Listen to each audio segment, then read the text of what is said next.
नमस्कार मेरे प्यारे दोस्तों, आप सब कैसे हैं? आई होप आप लोग अच्छे होंगे, मस्त होंगे और अपनी पढ़ाई ज़बरदस्त तरीके से कर रहे होंगे। दोस्तों हम लोग यूपी पुलिस के लिए प्रैक्टिस सेट देख रहे थे। देखिए इसमें टोटल 21 प्रैक्टिस सेट थे और 3 जो है सॉल्व पेपर 2018, 2019, 2024 तीनों हम सॉल्व पेपर देख लिए थे और एक प्रैक्टिस सेट नंबर हम कल एक कर भी चुके हैं। देखिए यहाँ मतलब हमने क्या किया है, आपको प्रैक्टिस सेट नंबर जो 4 मिलेगा ना, वो कहाँ से मिलेगा? तो यहाँ से मिलेगा दोस्तों, क्योंकि 3 तो ऑलरेडी मैंने करा दिए, तो ये 4 हो जाएगा, 5 फिर 6 फिर 7 फिर 8 है ना? तो इस साइड चलिएगा। तो देखिए यहाँ तक हम देख चुके हैं, अब हमारा आज ये दूसरा है दोस्तों, कल आप लोग नहीं देखे थे। दोस्तों देखिए देखा करिए क्योंकि इतनी मेहनत से बनाता हूँ, आप ही लोगों के लिए बनाता हूँ। और बाकी कोई कमी हो तो बताइए। देखिए मैं सारा सॉल्यूशन कराता हूँ, चाहे वो फिज़िक्स चाहे वो आपका जीएस हो, जीके हो और उसके बाद हिंदी, मैथ, रीजनिंग सारा कुछ कराता हूँ, तो ज़रूर देखा करिए, ठीक? तो हम आगे बढ़ते हैं, आज देखते हैं। देखिए पहले हमारा जीएस से शुरुआत होगी, तो जीएस देखते हैं, थोड़ा लॉजिक देखेंगे, ट्रिक देखेंगे, आपको सारी चीज़ें बताएँगे भी। मैक्सिमम चीज़ें मैंने आपको पढ़ाई भी हैं। देखिए, इसमें पहला क्वेश्चन है कि भारतीय प्रतिस्पर्धा आयोग सीसीआई का गठन निम्नलिखित में से किस वर्ष हुआ था? देखिए इसमें वर्ष पूछा है। मैंने आपको एक चीज़ बताई थी कि भारतीय प्रतिस्पर्धा यानी कॉम्पिटिशन अगर जो है पूछे कि कब अधिनियम कब का है, तो ये मैंने बताया था कि कॉम्पिटिशन हमेशा 2 लोगों में होती है। कितने लोगों में? 2। तो 002 देखिए 2-2 लोगों में ही होगी ना कॉम्पिटिशन, तो 2002 ये हो गया हमारा अधिनियम, ठीक? लेकिन आयोग कब बना? तो आयोग बना 2009 में। देखिए अधिनियम पहले आया, बाद में आयोग, ठीक? आगे बढ़ते, अगला है भारतीय संविधान का अनुच्छेद 44 निम्नलिखित में से किससे संबंधित है? तो ये समान नागरिक संहिता से संबंधित है। हमें पता है अच्छे से 40 ये कहाँ गोवा में लागू था, शायद वर्तमान में उत्तराखंड में भी लागू है, ठीक? मैंने बताया है दोनों जगह लागू है। और देखिए दूसरी चीज़ है ग्राम पंचायतों का गठन आर्टिकल कौन सा हो जाएगा दोस्तों? तो 40 हो जाएगा। कौन सा हो जाएगा? 40। आगे बढ़ें। अगला है जगन्नाथ रथ यात्रा का संबंध निम्नलिखित में से किस राज्य से? वर्तमान में चर्चा में है, चल भी रहा है, उड़ीसा से है। अगला अंतर्राष्ट्रीय खगोलीय संघ का मुख्यालय कहाँ स्थित है? दोस्तों ये वही अंतर्राष्ट्रीय खगोलीय संघ है जिसकी स्थापना 2006 में हुई थी और सॉरी 1900 ये हुई थी 1919 में हुई थी। देखिए 2006 दिमाग में आ रहा है। देखिए 1919 में हुई थी। अगर हम बात करें तो इसका मुख्यालय कहाँ है? तो फ्रांस के पेरिस में है। कहाँ है? फ्रांस के पेरिस में है। ऑप्शन नंबर इसका दोस्तों क्या होगा? तो ऑप्शन नंबर बी हो जाएगा। पेरिस किस नदी के किनारे? कल मैंने ट्रिक बताई थी, सीन नदी के किनारे, ठीक? अगला क्वेश्चन है महमूद गजनवी के आक्रमण का सामना करने वाला पहला या करने वाला भारतीय शासक कौन था? तो ये थे राजा जयपाल। देखिए आज कम्युनिटी पोस्ट में यही क्वेश्चन मैंने डाला था, ठीक? आपको डेली 4 कम्युनिटी पोस्ट मिलेंगे अब डेली से और 3 वीडियो, मतलब आपकी तैयारी एकदम पुख्ता हो जाएगी, इतना समझ के चलिए। आगे बढ़ें, अगला क्वेश्चन है अमीर खुसरो का जन्म स्थान कहाँ है? तो अमीर खुसरो का जो जन्म स्थान है वो पटियाली है। क्या है? पटियाली। ये कहाँ है? तो एटा में है दोस्तों, एटा के पास पड़ता है। आपको एटा मिले तो वो भी लगा सकते हैं, ठीक? दोनों सही हो जाएंगे। अगला है शक्ति के विरुद्ध अधिकार की इस लड़ाई में मैं विश्व की सहानुभूति चाहता हूँ, यह कथन किससे संबंध है? तो ये कथन दोस्तों किससे संबंध है? गांधी जी की दांडी यात्रा से। ऑप्शन नंबर क्या हो जाएगा? बी हो जाएगा, ठीक? आगे बढ़ें। देखिए मैं बहुत डिटेल में नहीं जा रहा हूँ क्योंकि जब इतने क्वेश्चन मैं कराऊंगा तो उसमें डिटेल पूरा आ ही जाएगा और जो मैं एनसीईआरटी करा रहा हूँ महेश बनवाल सर की, उसमें तो सारा कुछ मतलब कवर भी कराया हूँ। आज से मॉडर्न हिस्ट्री शुरू हो गई है। देखिए यही क्वेश्चन अभी आज ही वाली वीडियो में कराया था कि फ्रांसीसी ईस्ट इंडिया कंपनी की जब स्थापना हुई 1664 में, सबसे लास्ट में इसी की हुई थी। इसके वित्त मंत्री थे जो है मतलब लुईस 14वां के वित्त मंत्री थे। लुईस 14वां के वित्त मंत्री कौन थे? तो कोलबर्ट थे। कौन थे? कोलबर्ट। इन्हीं के सहयोग से मतलब इसकी स्थापना हुई तब भारत में ये आई थी। समझ आया कि नहीं? तो ये मैंने आज ही करा, जो लोग किए होंगे सही हो जाएगा उनका, ठीक? तो क्वेश्चन का लेवल देखिए, सब आपको कराए गए हैं, ऐसा नहीं कि नहीं कराएगा। निम्नलिखित प्रांतों में से किस प्रांत के सत्याग्रहियों की संख्या महात्मा गांधी के दांडी कूच में सर्वाधिक, यानी इसमें से जो सबसे अधिक थी, तो किस प्रांत से मतलब किस प्रांत के सत्याग्रही सबसे अधिक थे दांडी मार्च के समय? ये क्वेश्चन पूछता है इसमें। तो देखिए सीधी सी बात है, ये कहाँ था? गुजरात में था, तो गुजरात के ही सबसे ज्यादा होंगे। ये तो थोड़ा लॉजिक का क्वेश्चन था, ध्यान देने वाली बात थी। इसकी शुरुआत कहाँ से होती है? तो साबरमती आश्रम से दांडी मार्च की शुरुआत होती है दोस्तों। देखिए दांडी मार्च सुन के आप कभी दांडी से न लगा दीजिएगा, साबरमती आश्रम से लेकर और दांडी तक चलती है, ठीक? 390 किलोमीटर की यात्रा थी, 24 दिन। कितने दिन? 24 दिन लोग पैदल चले। उसके बाद मैं बता दूं इसका एक और चीज ये है कि कब से स्टार्ट हुई, तो 12 मार्च 1930 से स्टार्ट होती है, ठीक? और 6 अप्रैल 1930 तक चलती है। कितना? 6 अप्रैल 1930 तक। तो ये जितनी चीज़ें बताई सारी इंपॉर्टेंट है।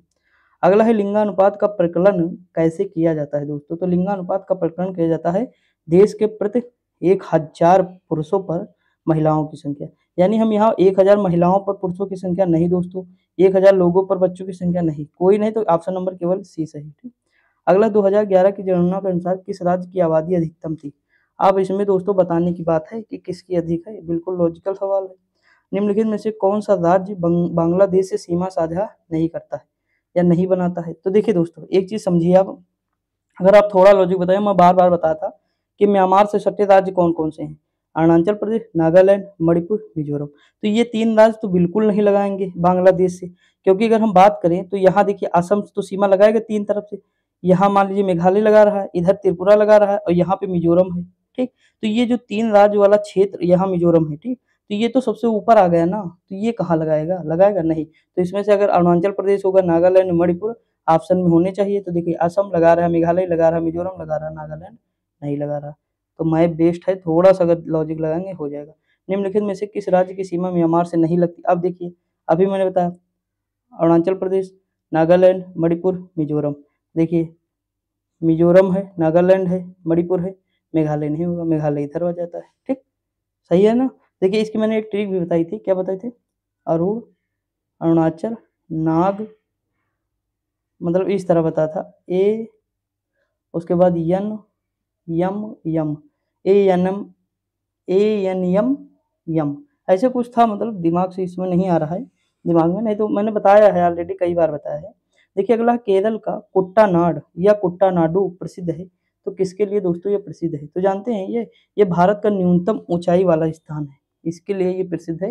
ये कई बार आप देखे होंगे, यहाँ पर खेती समुद्र तल से 4 से मतलब 10 फीट नीचे की जाती है, मतलब समुद्र तल से देखिए 4 से 10 फीट। अब सोच सकते हैं कि कितना नीचे स्थान है, समझा कि नहीं। तो ये याद रखने वाली बात है। आगे बढ़ते हैं, अगला क्वेश्चन क्या दिया हो दोस्तों। अगला दिया भारत का अधिकतम गेहूं उत्पादक राज्य का है। तो सबसे ज्यादा तो गेहूं उत्तर प्रदेश है, लेकिन अगर पूछे उत्पादकता सबसे ज्यादा किसकी है तो पंजाब की है। उत्पादक उत्पादकता में अंतर है, मतलब 1 हेक्टेयर में सबसे ज्यादा गेहूं कौन उत्पादित करेगा तो पंजाब करेगा, लेकिन पूरे क्षेत्रफल पे सबसे ज्यादा गेहूं कौन उत्पादित करेगा तो जो है उत्तर प्रदेश।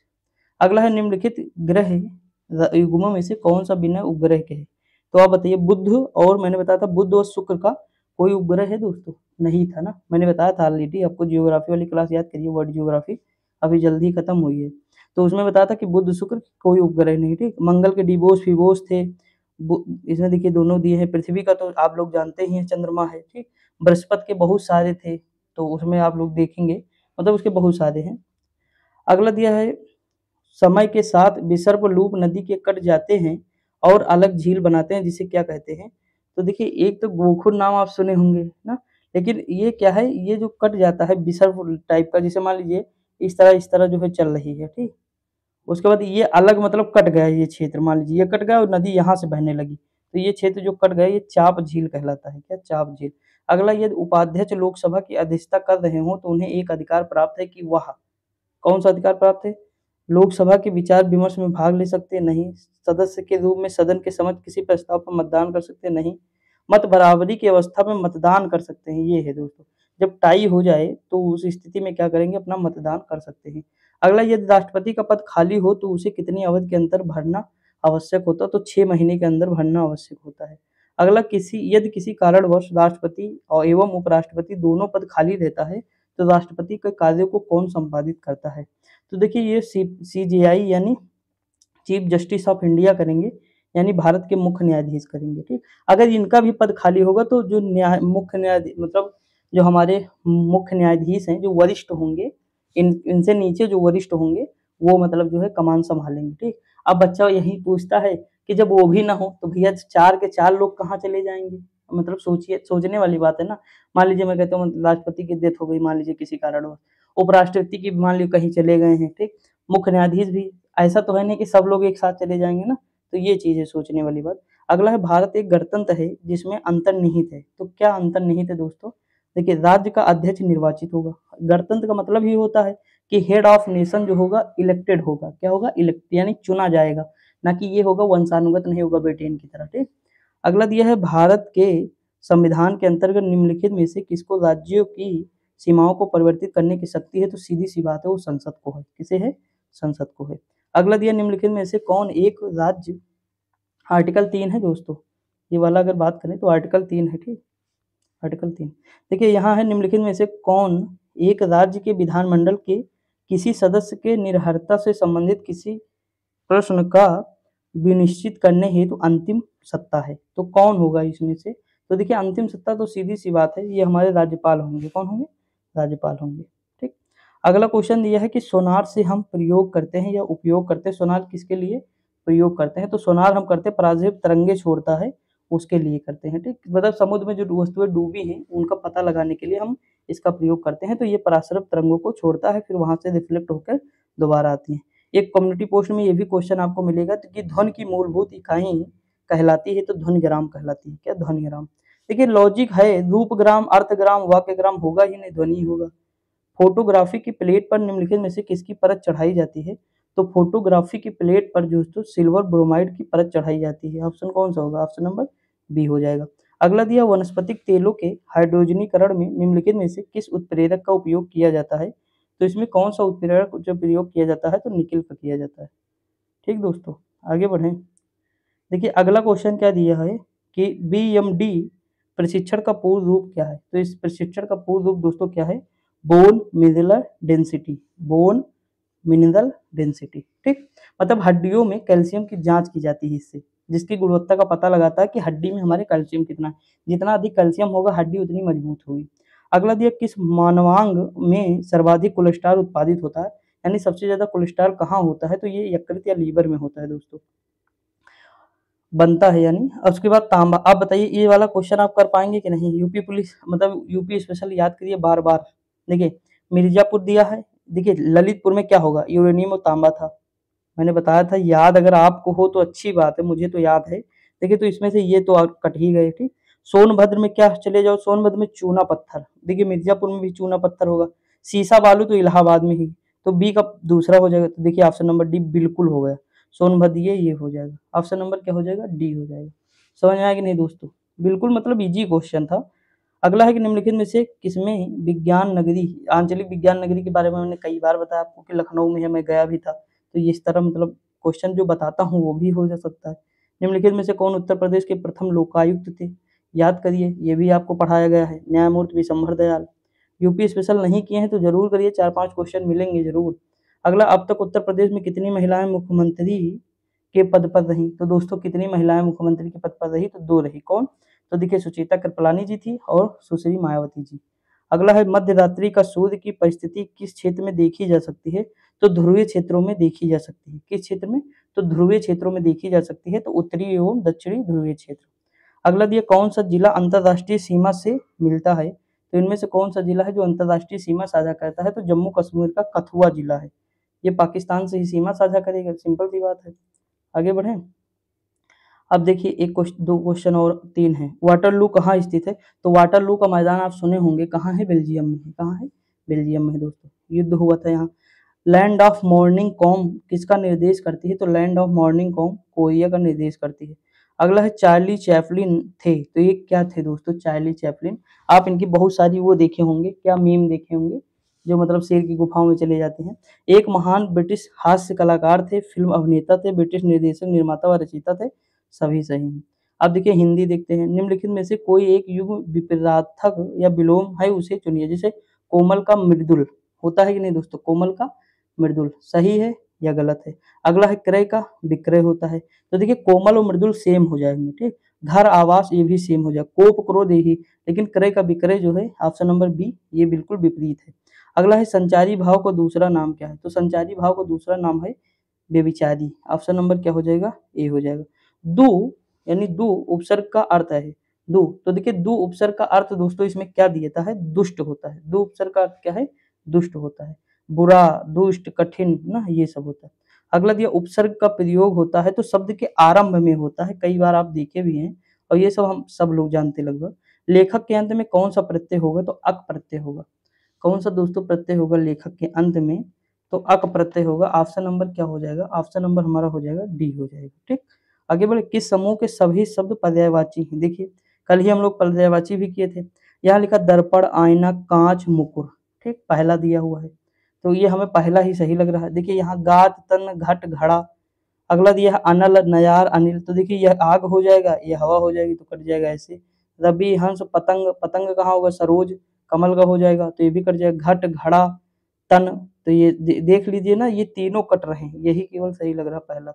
अगला दिया तत्सम शब्द का चयन कीजिए। तो तत्सम इनमें से कौन सा जो है तत्सम शब्द है दोस्तों? तो कम, सॉरी, महत्तम में हाँ वो बता रहा है, सॉरी हम ये वाला देख रहे थे, ये वाला होगा 45 नंबर जो है। इसमें कह रहा है तत्सम शब्द का चयन कीजिए। तो देखिए जिसमें मैंने बताया था आधा शब्द अगर लगा है तो वो हो जाएगा तत्सम। तो देखिए धान, ये क्या होगा? जिसमें ये वाला बिंदु लगा है ये क्या होगा? तद्भव हो जाएगा। ठीक, उसके बाद महत्तम में प्रत्यय है तो अम है, महत्तम। महत्तम में कौन सा प्रत्यय होगा दोस्तों? तम होगा। कौन सा? तम। ऑप्शन नंबर क्या हो जाएगा? सी हो जाएगा। आगे बढ़े। अगला दिया निम्नलिखित विकल्पों में से किसी एक की वर्तनी शुद्ध है। देखिए रचयिता, मैंने आपको कहा था ये चीज बहुत ध्यान देना है इसमें, क्योंकि कभी कभी क्या होगा कंफ्यूजन के चक्कर में आप गलत कर देंगे एग्जाम में। निम्नलिखित विकल्पों में से शुद्ध वाक्य का चयन कीजिए। यदि मैं जाता हूँ तभी वह आएगा, यदि मैं जा रहा हूँ तभी वह आएगा, यदि मैं जाऊंगा तो वह आएगा। लग रहा है ना शुद्ध? यही बिल्कुल सही है, ऑप्शन नंबर सी हो जाएगा। अगला दिया हुआ है कि निम्नलिखित वाक्यों के लिए उसके नीचे दिए विकल्पों में से वाक्य के प्रकार को चिन्हित कीजिए। क्या उसे मालूम है कि कल तुम मेरे घर आ रहे हो? तो ये कौन सा शब्द है? देखिए कीवर्ड लगा है तो संयुक्त हो जाएगा ना। एक जो है, जो एक शब्द है दूसरे शब्द से जुड़ा है की से, तो ये संयुक्त शब्द होता है। निष्ठुर का विलोम क्या होगा? निष्ठुर, निष्ठुर का विलोम होता है करुण। क्या होता है? निष्ठुर का होता है करुण हो जाएगा। कठोर का कोमल या मृदुल, अभी हम देखे हैं। निडर का डरपोक हो जाएगा। अगला दिया है दूध, पानी, सोना, चांदी में संज्ञा है। तो ये संज्ञा कैसी है? द्रव्यवाचक है, बिल्कुल साफ साफ नजर आ रहा है, हमें बताने की जरूरत नहीं इसमें कुछ। निम्नलिखित में से कौन सा शुद्ध है? जिसे ना धन अका नायिका, बिल्कुल गलत है। नय धन इका होगा, नय धन इका होगा। अब लेकिन सवाल ये उठता है कि इका ये होगा, ये होगा, ये होगा, ये तो मान लो ऐसे कर गया था। तो देखिए इसमें जो ऑप्शन नंबर बी है ये होगा। आप थोड़ा अगर संधि मैंने पढ़ाई है सारी तो ये क्वेश्चन भी उसमें कराए, अगर आपके ध्यान होगा तभी तो। लेकिन किस समास में से चिन्ह का लोप होता है, यानी से का लोप हो जाएगा? तो कर्ता ने कर्म को करड़ से के द्वारा, तो से करड़ यानी करड़ की बात हो जाएगी, तो ऑप्शन नंबर बी हो जाएगा। अगला दिया जहां वाक्य में अलौकिक या विचित्र वस्तुओं, व्यक्तियों अथवा दृश्यों का वर्णन हो वहां किस रस की निष्पत्ति होती है? तो देखिए जहां विचित्र शब्द मिलेगा अद्भुत रस होगा, ऑप्शन नंबर बी हो जाएगा। ठीक दोस्तों, आगे बढ़े। देखिए अगला दिया है निम्नलिखित प्रश्न के शब्द युग्म के विकल्पों में से सही अर्थ भेद का चयन कीजिए। जैसे गूंथना, गूंधना, गूंथना और गूंधना, तो इनमें से कौन सा हो जाएगा? तो देखिए गूंथना मतलब पिरोना हो जाएगा।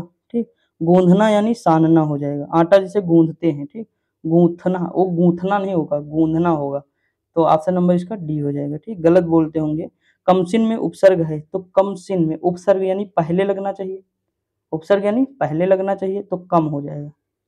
ठीक, अगला दिया तत्सम तद्भव में कौन सा विकल्प अशुद्ध है? जैसे कपड़ा, करपट, पूत, कपूत, कोयल, कोकिल, कोख, कुक्षी। तत्सम और तद्भव में पूछा है कि कौन सा जो है अशुद्ध है।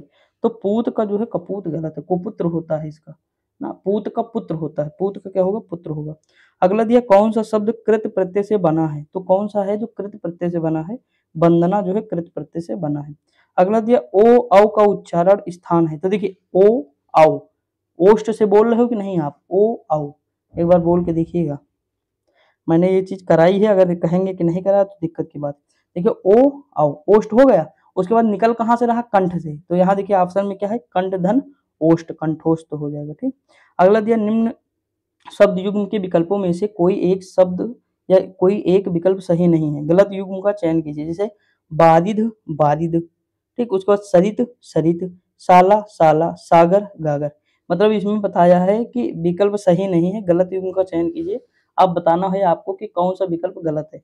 जैसे सागर का मतलब बादिद, वादिद, लेकिन ये सागर का गागर नहीं होगा। ठीक, ऑप्शन नंबर बी। उल्लंघन के क्या होगा? उतधन लंघन, उतधन लंघन। निर्भय में समास है, तो निर्भय में समास कौन सा दोस्तों हो जाएगा? आप बताइए इसमें क्या लगा है? इसमें लगा हुआ है निर यानी उपसर्ग लगा है, और उपसर्ग किसमें लगता है? तो बेभाव समास में। ठीक, अगला है कि देह धरी का गुण यही, देह कुछ देहा बहु न देहि पाइये अब की देह सुदेह में किस अलंकार का प्रयोग किया गया है? तो इसमें कौन सा अलंकार है दोस्तों? यमक अलंकार है। ठीक। अगला दिया है तंत्री नाद कवित्त रस सरस राग अतिरंग अन बूढ़े बूढ़े तीरे जे बूढ़े सब अंग में अलंकार कौन सा हो जाएगा? तो इसमें विरोधाभास अलंकार है। एकांत का पर्यायवाची दोस्तों क्या हो जाएगा? एकांत का पर्यायवाची हो जाएगा विजन। ठीक। विजन, सुनसान ये सब होते हैं। शून्य, सोना, निर्जन ये सब। आगे बढ़े। अगला है गला फाड़ना मुहावरे का अर्थ है। नमक का पानी पीना, जोर से चिल्लाना। जोर से चिल्लाना कहते नहीं, गांव में कहते हैं काहे गला फाड़ रहे हो, जोर से चिल्लाता कोई। कष्टों से घिर जाना निम्नलिखित में से किस मुहावरे का अर्थ है? तो यानी अथाह सागर में डूबना। अगला दिया है कि अंधी पीसे कुत्ते खाएं, लोकोक्ति का सही अर्थ है बेहिसाब काम करना या असावधानी से आयोग को लाभ करना। व्यक्ति के परिश्रम का लाभ उसे न मिलकर किसी और को मिलकर दूर से ही लौकत है। ठीक। आगे बढ़े। फिसल पड़े तो हर गंगा, लोकोक्ति का सही है मजबूरी में काम करना, नुकसान होता एक साथ दो काम करना, विपत्ति पड़ने पर ईश्वर का नाम लेना। तो देखिए मजबूरी में काम करना, फिसल पड़े तो हर गंगा ना। अगला दिया है कर का अर्थ नहीं, तो कर का अर्थ हाथ है, टैक्स है। उसके बाद क्या हो जाएगा? इसमें जो किरण भी हो सकता है। कर मतलब क्या? नहीं, हाँ ये भी हो सकता है सूर्य नहीं होगा। जो क्या नहीं होगा? सूर्य नहीं होगा। कल मुहावरे में मतलब अब उसमें पर्यायवाची में भी आप देखे थे। अब देखिए प्राचीन काल में शिक्षा कलश से चारों वेदों का पूर्ण ज्ञान, दर्शन, गणित, विद्या, इतिहास, पुराण का ज्ञान था। वैदिक भारत में पाठ्य विषय व्यापक थे। पूर्व वैदिक काल में वेद, मंत्र, इतिहास आदि पाठ्य विषय थे। उत्तर वैदिक काल में वेदों की व्याख्याओं और ब्राह्मण ग्रंथों को पाठ्य विषय में सम्मिलित किया गया। उपनिषद और सूत्र युग में वेदांग, वेदांग कितने होते हैं? 6 होते हैं दोस्तों। याद कराऊं? कैसे याद करना? शिक्षा कल्प नियुक्त व्याकरण ज्योतिष छंद, शिक्षा कल्प नियुक्त व्याकरण ज्योतिष छंद, शिक्षा कल्प नियुक्त व्याकरण ज्योतिष छंद। 10 बार बोलिए, रट जाएगा, हिस्ट्री में 1 नंबर आ जाएगा। निम्नलिखित में से कौन सा वेदांग नहीं है? तो 3 होंगे, 1 नहीं होगा, वही चुनना है। ठीक। आगे बढ़े। के अलावा अनेक विद्वानों की शिक्षा को प्राप्त करने आए हुए सनत कुमार से कहते हैं कि उन्होंने ऋग्वेद, यजुर्वेद, सामवेद, अथर्ववेद, 5वें वेद के रूप में इतिहास, पुराण, वेदों के अर्थ विधायक ग्रंथ, पितृ विद्या, राशि विद्या, दैव विद्या, ब्रह्म विद्या, भूत विद्या, धनुर्विद्या, नक्षत्र विद्या, सर्प विद्या एवं देवजन विद्या का अध्ययन किया है। ठीक। उसके आगे है कौटिल्य के अर्थशास्त्र में अन्वीतिक्षी की तर्कशास्त्र, वेद त्रयी, ऋग्वेद, यजुर्वेद, सामवेद। वेद त्रयी में अथर्ववेद को शामिल नहीं करते हैं। वार्ता, कृषि और पशुपालन, दंड नीति, राजनीतिक शास्त्र का उल्लेख हुआ है। वायु पुराण में 18 विधाओं का वर्णन हुआ है, जिसमें 4 वेद, 6 वेदांग, पुराण, न्याय, मीमांसा, धर्मशास्त्र, धनुर्वेद, गंधर्ववेद और अर्थशास्त्र को भी शामिल किया गया। मत्स्य पुराण में भी व्याकरणादि 6 अंगों सहित चारों वेद, पुराण, न्याय शास्त्र, मीमांसा और धर्मशास्त्र का उल्लेख हुआ है। कालिदास ने भी रघुवंश में 14 विद्याओं, 4 वेद, 6 वेदांग, मीमांसा, न्याय, पुराण और धर्मशास्त्र का वर्णन किया है। गरुड़ पुराण में 4 विद्याओं को और जोड़ा गया है, आयुर्वेद, धनुर्वेद, गंधर्ववेद एवं अर्थशास्त्र। इस प्रकार यह स्पष्ट होता है कि प्राचीन भारत में 4 वेद, इतिहास, पुराण, व्याकरण, गणित, ज्योतिष, 6 वेदांग, निरुक्त, काव्यशास्त्र, शिक्षा, शिल्प शिक्षा, राजशास्त्र आदि अध्ययन के प्रमुख विषय थे। क्षत्रियों को हस्ती, हस्वरथ, धनुष की शिक्षा में प्रवीण किया जाता था। वैश्यों को शिक्षा के संबंध में मनु का कथन है कि इन्हें तीनों वेदों के अध्ययन के अतिरिक्त व्यापार, पशुपालन, कृषि, विभिन्न रत्नों, मूंगों, मोतियों, धातुओं आदि के संबंध में ज्ञान प्राप्त करना चाहिए। प्राचीन भारत की राजतंत्रात्मक शासन प्रणाली के अंतर्गत राजा की स्थिति अत्यंत महत्वपूर्ण होती थी। शासन की सफलता राजा की योग्यता पर निर्भर करती है। यही कारण है कि प्राचीन मनीषियों ने राजा की योग्यताओं पर प्रकाश डालते हुए उन विद्याओं का उल्लेख किया है जिनका अध्ययन उसके लिए अनिवार्य था। साधारणतः राजकुमारों की शिक्षा हेतु शिक्षकों की अलग से नियुक्ति की जाती थी। अगला है गौतम के अनुसार राजा को तीनों वेदों, आन्वीक्षिकी का ज्ञाता तथा अपने कर्तव्य पालन में वेदों, धर्मशास्त्रों, वेद के सहायक ग्रंथों, वेदों और पुराणों का आश्रय लेना चाहिए। मन और याज्ञवल्क्य ने राजा को तीनों वेदों का ज्ञाता, अन्वीक्षिकी, दंड नीति एवं वार्ता के संबंध में जानकारी रखने का निर्देश दिया। दोस्तों ये मैं जानता हूँ, ऐसे में मुझे पढ़ना पड़ा, क्या करें, फिर मजबूरी हो जाएगी ना, छोड़ सकता नहीं हूँ। तो देखिए बहुत मतलब थोड़ा ज़्यादा ही बड़ा था ये पैसे, इतना बड़ा नहीं आता है दोस्तों, लेकिन ये है कि हाँ आता है, लेकिन कुछ ज़्यादा बड़ा दे दिए हैं, ये अलग बात है। लेकिन कोई दिक्कत नहीं, हम क्वेश्चन कर लेते हैं आराम से। प्रस्तुत गद्यांश में सर्वाधिक उपयुक्त शीर्षक निम्नलिखित में से क्या हो सकता है? प्राचीन काल में शिक्षा, प्राचीन काल में अध्ययन के विषय, या फिर दोस्तों हो सकता है प्राचीन शिक्षा प्रणाली या भारतीय ज्ञान। तो सबसे ज्यादा उपयुक्त होगा प्राचीन काल में अध्ययन के विषय। अगला दिया है कि वैदिक काल में निम्नलिखित में से किस विषय की शिक्षा दी जाती थी? तो किसकी शिक्षा दी जाती थी हम लोग ऊपर चल के देखते हैं। देखिए व्याकरण, नृत्य, ज्योतिष सभी की दी जाती थी ना। 6 वेदांग, ये 3 वेदांग हो गए इसमें। वेद त्रयी के अंतर्गत निम्नलिखित में से किसे शामिल नहीं किया जाता है? हिस्ट्री में भी आ गया, यहाँ इसमें आ गया, तो हम अथर्ववेद को छोड़ देंगे, जादू टोना की बात कर रहा है। वायु पुराण में निम्नलिखित में से किस विषय को शामिल नहीं किया जाता है? न्याय को, अर्थशास्त्र को, वेद को, उपनिषद को। तो वायु पुराण में दोस्तों किसे जो है शामिल नहीं किया गया? उपनिषद को। हम देखे भी थे उपनिषद की कोई बात नहीं की गई। अगला दिया मनु के अनुसार वैश्यों को निम्नलिखित में से किस विषय की शिक्षा ग्रहण करनी चाहिए? तो वैश्यों को किस कैसी शिक्षा? वेद की, व्यापार की, धातुओं का ज्ञान की, ये सभी हो जाएगा। अब हम चलते हैं मैथ की ओर। इस तरह के क्वेश्चन तो आप कर ही लेंगे दोस्तों, जहां तक मैं मानता हूँ। देखिए ध्यान दीजिए, मैं बता रहा हूँ। देखिए 3 एकम 3, 3 2 5, 5/3 हो जाएगा। भागे कितना है? 2/7 है, इसे हम गुणा करके कर सकते थे 7/2 लिख सकते हैं। गुणे x/7 कर सकते हैं, ठीक। मतलब ऊपर नीचे पलट दिए तो गुणा हो गया दोस्तों। उसके बराबर करेंगे 5/4 हो जाएगा ये। उसके बाद गुणा 2/3 हो जाएगा, फिर 6/1 हो जाएगा। होगा कि नहीं? पलट देंगे तो देखिए यहाँ 4 एकम 4, 4 दूनी सॉरी 4, 2 एकम 2, 2 दूनी 4 हो जाएगा, 3 दूनी 6 हो जाएगा, 2 से 2 कट जाएगा। सीधी सी बात। तो यहाँ कितना आ गया? 5 आ गया इधर। 7 से 7 कट जाएगा, 5 से 5 कट जाएगा, तो 3 दूनी 6। तो x बराबर कितना आ जाएगा दोस्तों? 6 आ जाएगा। x बराबर 6, ठीक। अगला दिया दो संख्याओं का योगफल और गुणनफल क्रमशः 5 और 6 है, तदनुसार उनके वर्गों के व्युत्क्रम का योग बताइए। देखिए दो संख्याएं हैं, मान लिया ए है बी है, ठीक। इनका योग 5 है और इनका a इंटू बी का गुणनफल कितना है दोस्तों? तो इनका जो है गुणनफल है 6। तो सीधी सी बात है, अब हमें व्युत्क्रम निकालना है तो हमें ये तो निकालना पड़ेगा ना, ए बी का मान तो निकालना पड़ेगा दोस्तों, निकालना पड़ेगा कि नहीं? और व्युत्क्रम कहा है उनके वर्गों के व्युत्क्रमों का योग। तो देखते हैं, अब हम पहले इसी का स्क्वायर कर दे दोस्तों। तो ये क्या हो जाएगा? ए स्क्वायर हो जाएगा, बी स्क्वायर हो जाएगा, प्लस 2ab हो जाएगा। होगा कि नहीं? क्या होगा? 2ab इक्वल टू कितना होगा दोस्तों? 5 25 हो जाएगा। होगा कि नहीं? अब देखिए ए बी का तो मान 6 दिया है, तो 6 दूनी 12, 12 यहाँ 25 से घट जाएगा तो बचेगा 13। क्या बचेगा? A square plus B square equal to क्या हो जाएगा दोस्तों? 13 हो जाएगा। होगा कि नहीं? बताइए, इतना समझ में आया आपको कि नहीं? आ गया ना। अब देखिए दोस्तों क्या करना है यहाँ पे। अब हम इसमें क्या करेंगे, देखिए जो ये मतलब ये दिया हुआ है ना एक्स स्क्वायर जो है, उसके बाद मतलब एक्स वाई का यूज कितना दिया है? तो 6 दिया। हम इसका वर्ग कर दें, क्या कर दें? वर्ग कर दें। ये वर्ग करेंगे तो ये हो जाएगा एक्स मतलब ये इसको सॉरी ये एक्स नहीं ए माने थे ना हम लोग, ए इंटू बी माने थे, इसका वर्ग करेंगे तो ये 36 आ जाएगा। आएगा कि नहीं? तो हम क्या करेंगे, इसे भाग दे देंगे, इससे जो है हम भाग दे देंगे इस पे। तो यहाँ हो जाएगा, देखिए कैसे, देखिए ए स्क्वायर प्लस बी स्क्वायर, ठीक। अब इनके वर्गों का व्युत्क्रम पूछा है, तो मतलब अगर हम पलटेंगे, मान लीजिए हम इसे पलट रहे हैं, ए प्लस बी को पलट रहे हैं, ए स्क्वायर प्लस बी स्क्वायर, ठीक, 1/b स्क्वायर कर रहे हैं, ठीक। उसके बाद देखिए दोस्तों, तो ये कैसे होगा, मतलब ये यही तो पूछ रहा है ना, तो कैसे होगा? तो देखिए ये ऐसे होगा, ए स्क्वायर प्लस बी स्क्वायर हो जाएगा, यहाँ हम ए स्क्वायर और बी स्क्वायर, उसके बाद यहाँ हो जाएगा 13/36, मतलब हम भाग दे दिए नीचे वाली संख्या को।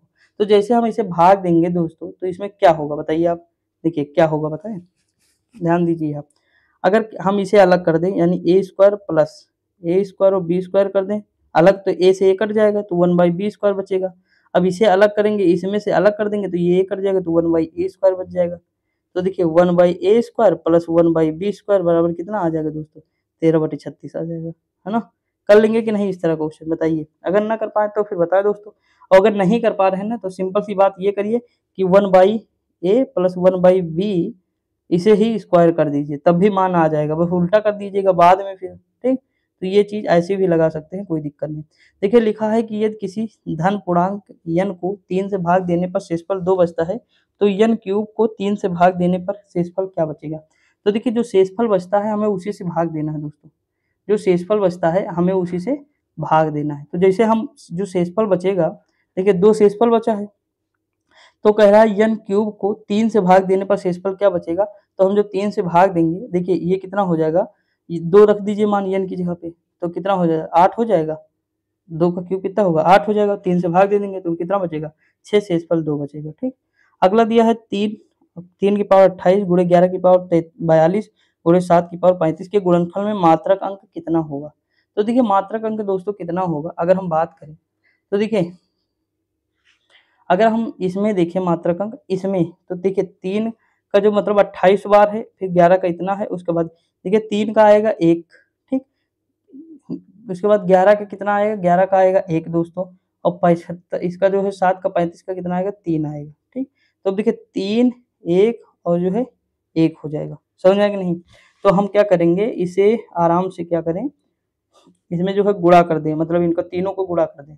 जो तीनों को आपस में गुणा करेंगे तो कितना आएगा, तो 3 ही आएगा। तो इसका आंसर क्या हो जाएगा, 3 हो जाएगा, ऑप्शन नंबर बी हो जाएगा।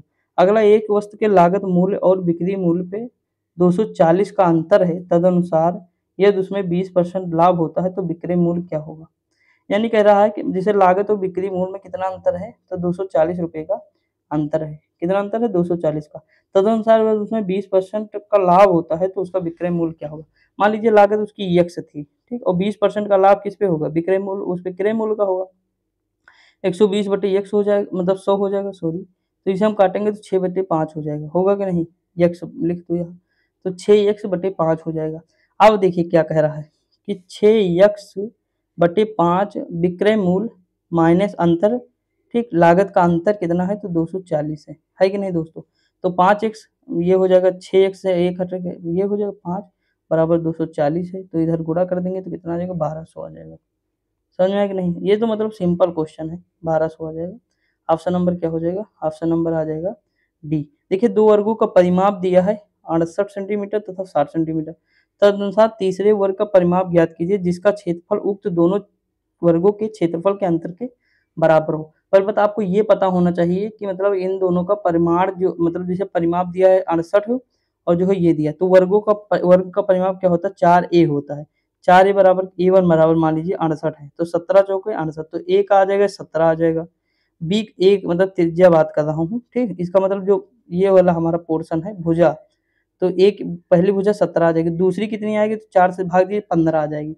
अब कह रहा है जिसका क्षेत्रफल उक्त दोनों वर्गों के क्षेत्रफल के अंतर के बराबर है। यानी अगर हम बात करें तो देखिए दोस्तों कुछ नहीं करना है इसमें।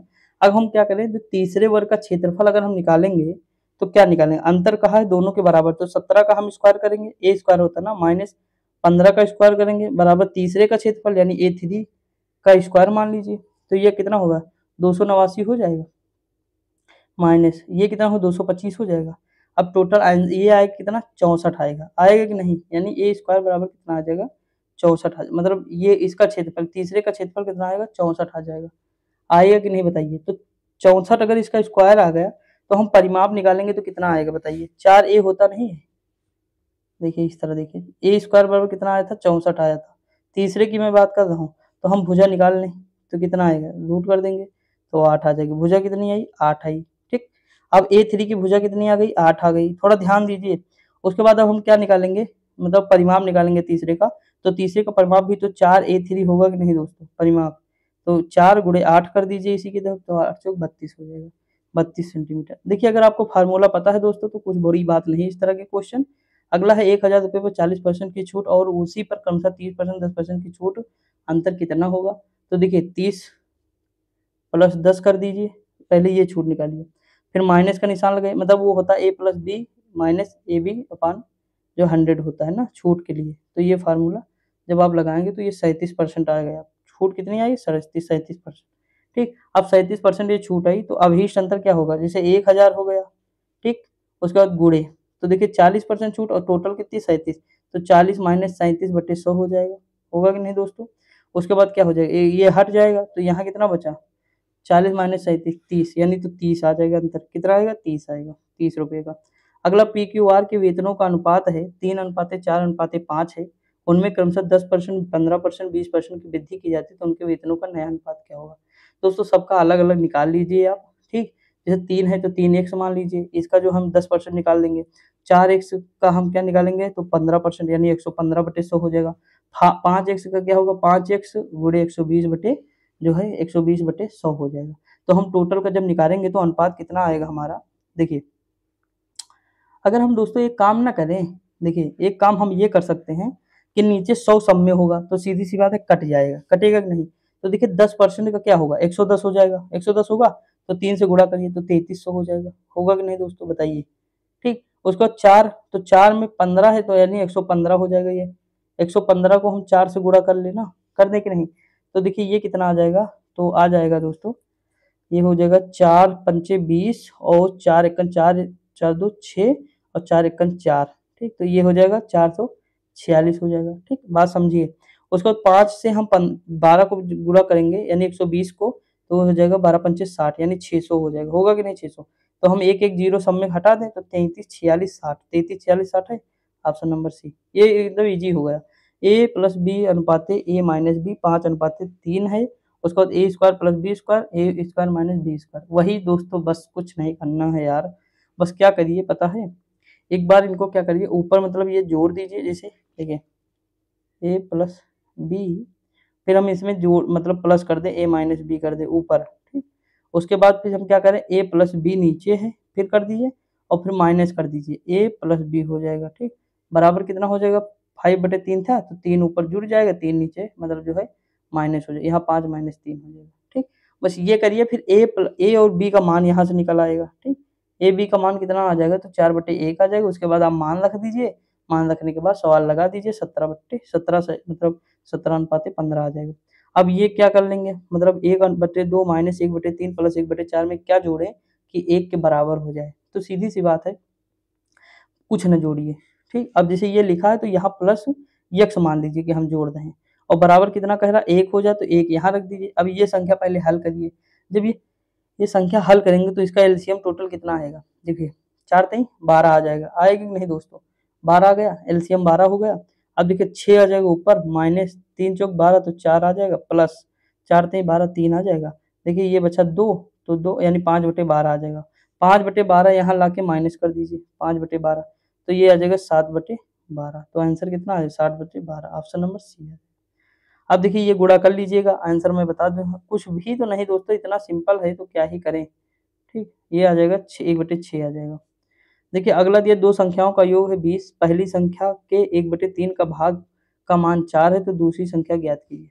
आप बताइए इस तरह के क्वेश्चन नहीं कर पाएंगे, पहली संख्या के 1/3 का भाग क्या है 4 है, तो मतलब अगर हम बात करें पहली संख्या क्या होगी 12 हो जाएगी, गुणा कर देंगे इधर, 4 3 12 यानी पहली संख्या क्या हो जाएगी 12 हो जाएगी। जब पहली संख्या 12 हो जाएगी तो दोनों संख्याओं का योग क्या दिया है 20 दिया है, तो दूसरी संख्या कितनी होगी 7 हो जाएगी, होगी कि नहीं दोस्तों बताइए? हो जाएगी ना।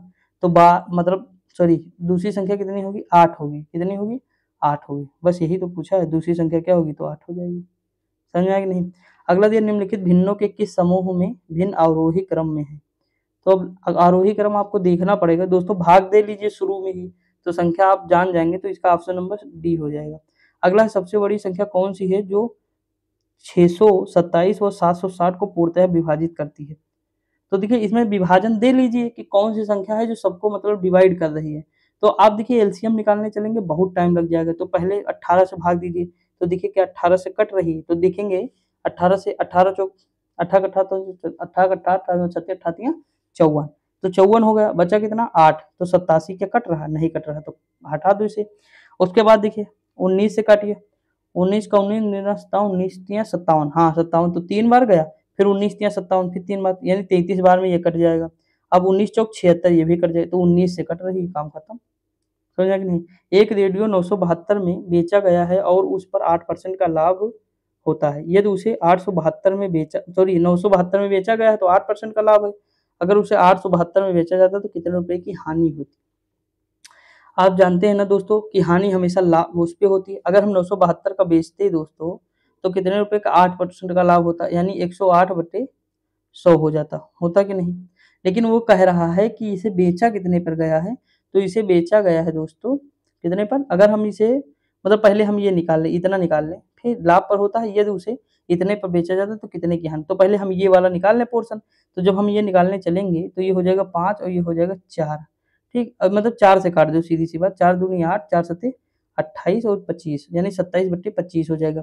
और क्रय मूल्य कितना है 972, तो गुणा कर दीजिए, 972 को गुणा करिए, तो यहाँ देखिए कितना हो जाएगा, ये 25 हो जाएगा, ठीक। तो देखिए इधर हम ले आएंगे तो ये हो जाएगा 972 गुणे 25/27। ये समझ में आया कि नहीं दोस्तों? समझ में आया कि नहीं बताइए? अगर ये काटेंगे आप, ठीक, तो ये टोटल हमारा चला जाएगा, ये हमारा 900 आ जाएगा टोटल। काटिएगा आप लोग, देखिएगा 900 आ जाएगा। तो अब देखिए चीज़ कितने की है? 900 की है, लेकिन हम बेच कितने पे रहे हैं? 872 पे। तो लॉस कितने का हमारा हो रहा है? 28 रुपए का। कितने का? 28 रुपए की हानि हो रही है। अगला दिया है, यदि 425 रुपए 3 वर्ष में 476 हो जाते हैं तो साधारण ब्याज की दर क्या होगी? तो सीधी सी बात, साधारण ब्याज 51 रुपए बढ़ेगा, इसमें से घटाएंगे ना तो 51 हो जाएगा। तो देखिए दर क्या होता है, 51 गुणे 100 हो जाएगी, मतलब वही साधारण ब्याज equal to P into R into T upon 100 ना। तो वही हम कर रहे हैं, फार्मूला लगा रहे हैं। तो यहाँ हो जाएगी फिर 425 गुणे 3 वर्ष है तो वर्ष लिख दिए, गुणे जो है बस इतना साल कर दिए, 4% आ जाएगी। ठीक। अगला दिया, एक कमरा 16 मीटर लंबा 10 मीटर चौड़ा, उसके फर्श में लगाने के लिए 2 मीटर भुजा वाले कितने वर्गाकार पत्थरों की आवश्यकता होगी? तो मतलब कितने पत्थरों की आवश्यकता होगी? देखिए दोस्तों, इसमें कुछ नहीं कहता, फर्श का क्षेत्रफल निकालिए। तो 16 गुणे 60 160 हो जाएगा। फर्श लगाने में 2 मीटर की बात कर रहा है, तो यानी क्षेत्रफल तो बराबर होगा ना वर्ग का, 2 मीटर, तो 2 दूनी 4 हो जाएगा, तो इसका 4 मीटर ये हो जाएगा। ठीक। अब देखिए 160 टोटल दिया हुआ है फर्श का, और एक पत्थर कितना? 4 मीटर का हो जाएगा, तो 160 और बटे 4 करेंगे तो 40 पत्थर लगेंगे। कितने? 40। अगला दिया, राम ने एक मेज 150 रुपए में खरीद कर 160 रुपए में बेच दी, राम को कितने % का लाभ हुआ? अब इस तरह का अगर आप क्वेश्चन आप नहीं कर पाएंगे तो बड़ी समस्या है दोस्तों। भाई सीधी सी बात है, ये यहाँ लाभ हुआ 10 का, किस पे होता? तो 150 का, गुणे 100 कर लीजिए। ठीक, इसका आंसर बता दूं, आंसर हो जाएगा 20/3। अगला दिया है, यदि 4,51,000 की राशि को 88 व्यक्तियों में एक समान बांटा जाए तो प्रत्येक व्यक्ति को राशि मिलेगी। तो इसमें क्या ही करना है, भाग दे दीजिए 88 से। तो जैसे 88 से भाग देंगे तो कितना आएगा दोस्तों? देखिए 11 अट्ठे 88, 4 चौक तो मतलब 11 चौक 44, 11 एकन 11, यानी ये आ जाएगा हमारा 41, मतलब इतना आ जाएगा। ठीक, 11 एकन 11, ठीक, हाँ ठीक। देखिए अब ये हम क्या करेंगे, फिर यहाँ हम डिवाइड करेंगे तो मतलब दे दीजिए पूरा भाग, 8 पंच 40 हो जाएगा, फिर बचा 10, 8 दूनी 8 एकन 8 हो जाएगा, फिर बचा कितना? 2 20, 8 चौक 8 पंच 8 8 दूनी 16 हो जाएगा, और फिर 8 पंच 40 हो जाएगा। 51 25 कहीं है? ये देखिए ऑप्शन नंबर डी हो जाएगा। ठीक।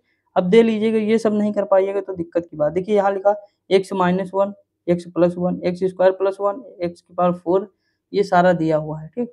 तो हम यहाँ से क्या कर सकते हैं दोस्तों, दो का मतलब ये पहले करिए, फिर मतलब ये करने के बाद हम क्या करेंगे, ये वाला करेंगे। ठीक। तो मतलब अलग अलग करके आप पूरा सॉल्व करिएगा, मतलब छोटा छोटा में पार्ट में बांटिएगा। ये ऑप्शन नंबर आ जाएगा डी, 16 सही, मतलब 16/, x की पावर 16 - 1। एक आयताकार का विकर्ण 17 सेंटीमीटर लंबा है और आयत का परिमाप कितना है? तो इतना है। तो देखिए आयत का विकर्ण क्या होता है दोस्तों, आयत का विकर्ण होता है 2, देखिए आयत का विकर्ण होता है 2 इंटू a² + b², ये होता है आयत का विकर्ण। ठीक, यही होता है ना।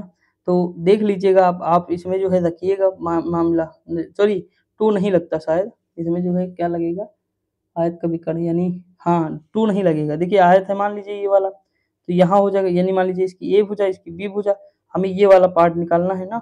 तो ये हो जाएगा विकर्ण बराबर क्या हो, लंबाई गुणे चौड़ाई, मतलब ये हो जाएगा √a² + b² होता है, यानी लंबाई का स्क्वायर प्लस चौड़ाई का स्क्वायर। ठीक, तो वही है, बाकी बस वहां से मान निकाल लीजिएगा एच की, यानी विकर्ण की, तो फिर 17 हो जाएगा उसके बराबर। तो मान निकालने के बाद अब आयत का लंबाई गुणे चौड़ाई कर सकते हैं, ये मतलब कुछ नहीं करना, इक्वेशन बनेंगी।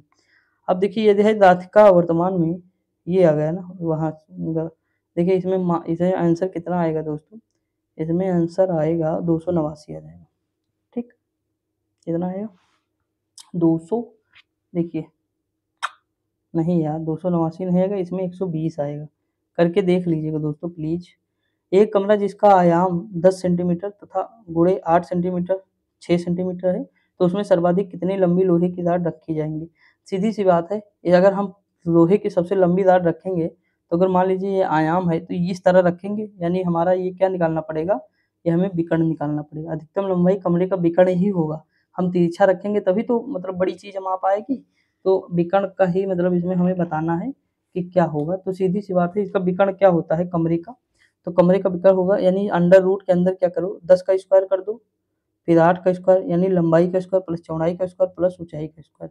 तो ये करके हम जो है पूरा निकल लेंगे, ये होगा 10 रूट 10√2 हो जाएगा। ठीक, अगला है कि 1980 को ए बी सी में इस तरह विभाजित करें कि ए का आधा भाग, बी का 1/3 भाग और सी का 1/6 भाग बराबर हो। अब दोस्तों देखिए, सीधी सी बात है, ए अनुपाते बी अनुपाते सी है। अब कह रहा ए का आधा भाग, बी के 1/3 भाग, मतलब बी के 1/3 भाग का सी का 1/6 भाग हो। तो देखिए इसकी इक्वेशन कुछ नहीं करना है दोस्तों। देखिए तब इसका बी का भाग पूछा, इसका हम 2 कर दे, 3 कर दे और 6 कर दे। देखिए बिल्कुल बन गया इक्वेशन, 2 3 6 इक्वेशन बन गई।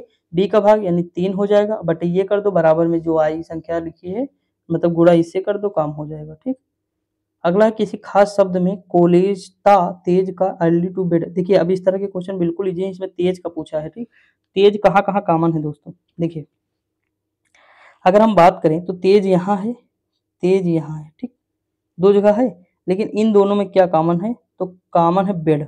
क्या है, बेड है। तो आप बताइए बिल्कुल इजी हो गया कि नहीं, बेड हो जाएगा।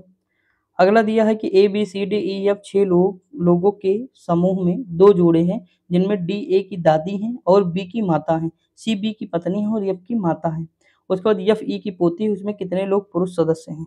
दोस्तों इस तरह के क्वेश्चन आप कर सकते हैं कि नहीं, मुझे बताइएगा। देखिए मैं बताऊं, इस तरह के क्वेश्चन कुछ नहीं, जैसे डी ए की दादी है, मतलब जो डी है वो दादी है किसकी, ए की, तो सीधी सी बात ए सबसे नीचे होंगे, उसके ऊपर कोई होगा, फिर सबसे ऊपर होगा, यहाँ दादी उनकी माता हो जाएंगी, यानी डी हो जाएंगी, सॉरी डी हो जाएंगी, यानी दादी उनकी हो जाएंगी कि नहीं। उसके बाद कह रहा और बी की माता है, यानी जो दादी है इनकी डी, वो किसकी माता है दोस्तों, वो बी की माता है। किसकी है, बी की माता है। तो बी कहाँ होगा दोस्तों, देखिए बी की माता है, तो अब बी की माता हो जाएंगी तो कहाँ जाएंगी, ऊपर चली जाएंगी, जाएंगे कि नहीं। अब जब वो ऊपर चली जाएंगे, देखिए ये मतलब जो इनकी दादी हो गई, ये बी की माता है ये, तो बी भी यहाँ पे होंगे, होंगे कि नहीं, यहाँ पे कौन होंगे, बी की माता है, तो कहाँ पे होंगी माता, यहाँ पे मान लीजिए, चलिए एक सेकंड का। उसके बाद सी बी की पत्नी है और यफ की माता है, यफ ई की पोती है। देखिए पूरा फिगर हमें सही से बनाना पड़ेगा, नौटंकी नहीं चलेगी। देखिए इस तरह हमें करना पड़ेगा। यहाँ अगर हम बात करें तो देखिए बी की माता कौन है, डी है, मतलब दादी है इनकी, क्या है, बी की माता है। देखिए मान लीजिए ए यहाँ हो जाएगा, ठीक, इनकी बीच में कोई होगा एक सदस्य, यहाँ हो जाएगा डी, यानी इनकी दादी हो जाएंगी, ये माइनस में कर दो। ठीक, और ये जो है अभी हमें नहीं, ये पुत्र हो जाएंगे, मतलब प्लस कर दो। ठीक, दादी हो जाएंगे। अब बी की माता है, यानी बी यहाँ रख दो इनको। अभी ये पुरुष है कि क्या है हमें नहीं पता है, लेकिन इन्होंने कहा सी बी की पत्नी है, यानी जो सी है वो बी की पत्नी, तो सीधी सी बात ये प्लस में होंगे और ये माइनस में आ जाएंगी और इस बराबर में रहेंगी, रहेंगी कि नहीं दोस्तों, ये बताइए, समझ में इतना आया।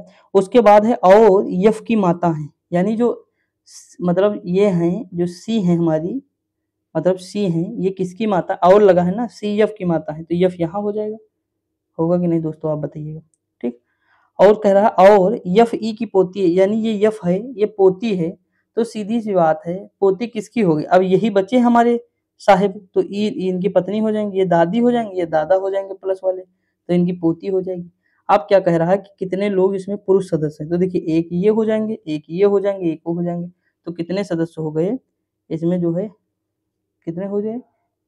देखिए इसमें ज्ञात ही नहीं कर सकते क्योंकि ई के बारे में बताया ही नहीं दोस्तों, यहाँ ई के बारे में बताया नहीं, हम अनुमान लगा सकते हैं, तो कितने सदस्य हैं ज्ञात नहीं कर सकते, छोड़ो। ठीक, ऑप्शन में अगर ये नजर आ जाए ज्ञात नहीं कर सकते, मारो, क्योंकि अगर ये नहीं होता तभी, मतलब सही था तभी तो ये आंसर दिया, अगर सही ना होता तो इसकी जगह 5 6 7 8 9 10 कुछ भी देता, या इनमें से कोई नहीं देता ना, कुछ तो देता। अगला ए प्लस बी का मतलब है ए बी की बेटी है, ए माइनस बी का मतलब है ए बी का पति है। ठीक, ए इंटू बी का मतलब है ए बी का भाई है, यदि एक संबंध ये दर्शाता है तो टी आर का संबंध क्या है, तो दोस्तों ये तो आपको करना पड़ेगा। ठीक, इसमें हो जाएगा नानी का संबंध, कर लीजिएगा दोस्तों, थोड़ी सी मेहनत लगेगी। ठीक, कितनी, थोड़ी सी, तो कर लीजिएगा। अगला दिया सीमा ने अनिल का परिचय अपने अंकल के पिता की बेटी के रूप में दिया। अनिल सीमा से संबंधित कैसे हैं, देखिए सीमा ने अनिल का परिचय अपने अंकल के पिता की बेटी के बेटे के रूप में दिया, तो अनिल का संबंध कैसे, अनिल और सीमा का संबंध किससा है, भाई से है। वो अपने ऊपर लागू करके देखेंगे आप तो सही कर ले जाएंगे। हमेशा इस तरह के क्वेश्चन अपने ऊपर लागू करके देखिए कि जैसे मान लीजिए मैं अनिल हूँ, मतलब कोई लड़की है वो मेरी बहन है, वो सीमा है, तो वो हमारे अंकल यानी अपने अंकल से कह रही है कि अंकल के पिता, यानी जो हम अंकल के पिता होंगे वो हमारे दादा होंगे, दादा की जो बेटी के बेटे, दादा के बेटी के बेटे जो हैं यानी बुआ के जो लड़के होंगे के रूप में दिया, तो अनिल और सीमा है कौन, तो कौन हो जाएंगे, भाई हो जाएंगे, है ना। तो ये चीज इस तरह मतलब आप करेंगे तो बहुत इजी कर ले जाएंगे। जैसे यदि पुनरावृत्ति की अनुमति नहीं दी जाए तो बार्किंग शब्द के अक्षरों का प्रयोग करते हुए कितने भिन्न प्रकार के 7 अक्षरों वाले शब्दों का निर्माण किया जा सकता है। तो ये दोस्तों कितने शब्दों का मतलब देखिए, ये सीधी सी बात है, कुछ नहीं है। जैसे बार्किंग में कितने हैं, 7 हैं, तो पुनरावृत्ति वाला है ये मतलब, ठीक। तो ये वाला हमें लगाना पड़ेगा इस तरह, तो ये हो गया 7 गुणे 6 गुणे 5 गुणे 3 गुणे 2 गुणे 1 ना, तो ये हो जाएगा ये वाला। तो इस तरह को क्वेश्चन आप कर लेंगे पुनरावृत्ति वाला, तो थोड़ा मतलब देखिएगा, 1-2 क्वेश्चन अब जैसे ये 2 क्वेश्चन मैं आपको करा दूंगा तो कभी आएगा तो आपका गलत नहीं होगा, आप थोड़ा समझ समझ चुके होंगे। देखिए, राधिका वर्तमान में दक्षिण की ओर मुख करके, 104 नंबर क्वेश्चन देखिए दोस्तों, राधिका दक्षिण की ओर मुख करके सॉरी दक्षिण की ओर मुख किए हुए है, वह अपने बाएं ओर मुड़ती है, यानी दक्षिण की ओर इसका मुख है, वो अपने बाएं मुड़ेगी, तो बावा कौन सा हो जाएगा, ये हो जाएगा। बाएं मुड़ के 15 मीटर चलती है, 15 मीटर चली है, फिर वह बाएं मुड़ती है, तो बावा ये हो जाएगा, 7 मीटर चलती है, ठीक। उसके बाद कह रहा फिर वह पश्चिम की ओर मुड़ती है, 15 मीटर चलती है, तो 15 मीटर चलेगी। तो कह रहा है राधिका अपने वास्तविक स्थान से कितनी, देखिए वास्तविक स्थान यहाँ था, ठीक। अब वो यहाँ से यहाँ आ गई, तो ये दूरी कितनी है, 7 है, तो ये भी दूरी तो 7 होगी, तो 60 मीटर हो जाएगी, कितनी, 7। ऑप्शन नंबर बी हो जाएगा। समझ में आ रहा दोस्तों कि नहीं, आप लोगों को बताइएगा जरूर, कमेंट कर दिया करिए दोस्तों, प्लीज प्लीज प्लीज, कितनी बार आपको बताऊं यार मैं। देखिए, अंधेरा या डार्कनेस लैंप, तो थकान, व्यायाम, प्यास, पानी, दवाई, बीमारी या अध्ययन कक्षा, तो क्या होगा, अंधेरा लैंप है तो उसी प्रकार प्यास पानी, यानी अंधेरे में किसकी जरूरत, लैंप की, तो प्यास में पानी की, ठीक। देखिए यहाँ दवाई बीमारी उल्टा दिया हुआ, यहाँ भी उल्टा दिया, यहाँ भी उल्टा दिया, थकान से व्यायाम थोड़ा होता, व्यायाम से थकान होता है। अगला दिया कागज रिम पेपर, क्या होगा, देखिए कागज है रिम, तो पेपर क्या होगा, टहनी और झाड़ियों से होगा, ठीक। उसके बाद बढ़े आगे देखते हैं। अगला है कि इसमें से 3 किसी एक प्रकार समान है जबकि चौथा भिन्न है, विषम का चयन कीजिए, तो कौन सा है, देखिए इसमें दिखा गुजरात, केरल, पश्चिम बंगाल, तीनों के पास समुद्र है, बिहार के पास समुद्र नहीं, लैंड रॉक है। अगला दिया सबसे उपयुक्त क्रम का चयन कीजिए, जैसे पत्ता है, फल है, तना है, जड़ है, फूल है। आरओ में क्वेश्चन ऐसे ही आया था इस बार, लेकिन वो थोड़ा मतलब हटके था क्वेश्चन, इस तरह नहीं था, इजी नहीं था, समझ लीजिए बिल्कुल। तो देखिए इसमें सबसे पहले होगा जड़, जड़ के बाद दोस्तों क्या होगा, तना होगा, तना के बाद क्या होगा, पत्ती होगा, पत्ती के बाद फूल, फूल के बाद फल, तो क्या हो जाएगा, 4 3 1, 4 3 1, 4 3 1, 4 3 1, 4 3 1, लेकिन 5 जो है पहले आएगा, बाद में 2 आएगा, फल बाद में आएगा, तो डी हो जाएगा। अगला लिखा है यदि माइनस से अपराय विभाजन है, प्लस से अपराय गुणा है, प्लस से अपराय घटाना है, ये भाग होगा यहाँ, ये प्लस नहीं भाग है, ठीक। भाग से अपराय घटाना है, तो गुणे से अपराय जोड़ना है, तो सही समीकरण कौन सा होगा। तो इस तरह के क्वेश्चन आप लोग कर लिया करिए दोस्तों, मुझे मतलब जो है करना ना पड़े तो ज़्यादा बेटर है। इसका ऑप्शन नंबर ए हो जाएगा। अगला ये सांकेतिक भाषा में दिल्ली को 7 3 5 4 1 लिखा जाए, कलकत्ता को ये लिखा जाए, तो कालीकट को क्या लिखा जाएगा, तो सीधी सी बात है, सी 8 है, ए कितना हो जाएगा, तो देखिए ए कितना है, 2 है, तो हम वही तो 8 2, उसके बाद यल कितना है, यल है 5, तो 5 हो जाएगा। आई कितना है, तो यहाँ देखिए 1 है आई, ठीक। उसके बाद यू, तो यू कहाँ है, यू देखिए सी मिल गया है ही है, तो यू कितना हो जाएगा, यू हमारा होगा 9, तो 9 कर दीजिए। तो इस तरह के आप बिल्कुल मतलब कर सकते हैं, केवल वही मतलब संख्याएं रखनी है जो दिया है। इस तरह के सबसे इजी क्वेश्चन होते हैं, ऑप्शन नंबर ए हो जाए। जेब्रा को ये लिखा जाता है, तो कोबरा को कैसे लिखा जाएगा, तो देखिए जेड क्या स्थान है, 26, तो ये देखिए 26 लिखा है। ई का स्थान 5 है, तो ये देखिए 5 लिखा है। बी का स्थान 2 है, तो देखिए 2 लिखा है यहीं पे। अगर आर के बात करें तो आर 18 लिखा है, एक एक पे है तो 1 लिखा है। वैसे ही सी का 3 होगा, 15 पे ओ है, बी 2 पे हो जाएगा, आर 18 पे है और ए 1 पे है, तो यही आ जाएगा आंसर कौन सा हो जाएगा हमारा, आंसर हो जाएगा हमारा बी हो जाएगा।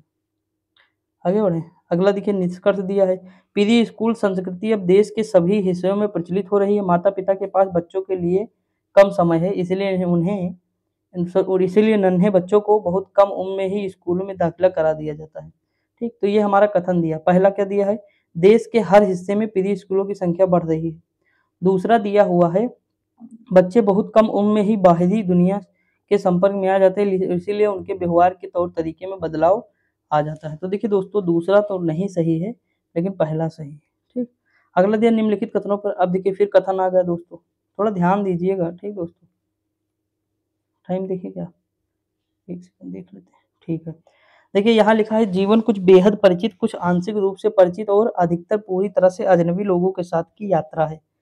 यात्रा में गंतव्य का महत्व ठीक उतना ही है जितना उस गंतव्य पर पहुंचने का मार्ग। तो ये दोनों हमारे कथन दिए हुए। अब इससे निष्कर्ष क्या होगा है, देखिए दोस्तों, जिंदगी में लोगों का महत्व है क्योंकि वे हमारी यात्रा के साथी होते हैं, बिल्कुल सही है। जीवन हमें विभिन्न ज्ञात और अज्ञात मुश्किलों का सामना करना सिखाता है, ठीक। तो देखिए अज्ञात और ज्ञात मुश्किलों का सामना ऐसी बात नहीं की गई, इसके हिसाब से कथन के हिसाब से चलेंगे दोस्तों, नहीं आप अपने हिसाब से मान लीजिए। तो इसमें केवल हम ऑप्शन नंबर इसका क्या हो जाएगा, तो इसका ऑप्शन नंबर केवल लागू होगा डी, ठीक। अब देखिए मानसिक अभिरुचि आ गया, दर्पण वाला चिन्ह, निम्नलिखित में से आकृति जो है किसमें है, ये वाली आकृति पूछ रहा है कि निम्नलिखित में से किसमें है। तो देखिए दोस्तों ये वाली आकृति इसके मतलब है, ये देखिए यहाँ पे आपको नजर आएगी, कहाँ, ये वाली, एक सेकंड, क्या पूछा है, यदि एक दर्पण को, दर्पण वाला है ना, एक दर्पण या मैंने रेखा पे रखा जाए तो दी गई आकृतियों में से कौन सी आकृति प्रश्न आकृति का प्रतिबिंब बनाएगी। तो देखिए इसमें अगर हम दर्पण के सामने रखें मतलब इस प्रतिबिंब को, तो कौन सी आकृति बनाएगी दोस्तों। तो देखिए आकृति कौन सी बनाएगी, मेरे ख्याल से कौन सी होगी, आगे रखना कि पीछे रखना है।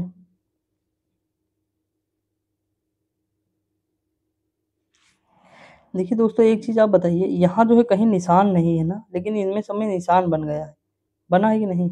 एक चीज देखिए, आप खुद ही देखिए, यहाँ मतलब इसमें निशान नहीं है जबकि इसमें सब में बीच में निशान बना है, लेकिन एक यही है जिसमें निशान नहीं है ना, है कि नहीं। तो ये हो सकता है, ऑप्शन नंबर ए इसमें हो सकता है। बाकी इसमें दिया तो बी है दोस्तों, लेकिन हमें तो नहीं लग रहा है। आप लोग देखिएगा, मुझे तो ये लग रहा है, आप लोगों को क्या लग रहा है देखिएगा, कमेंट करिएगा।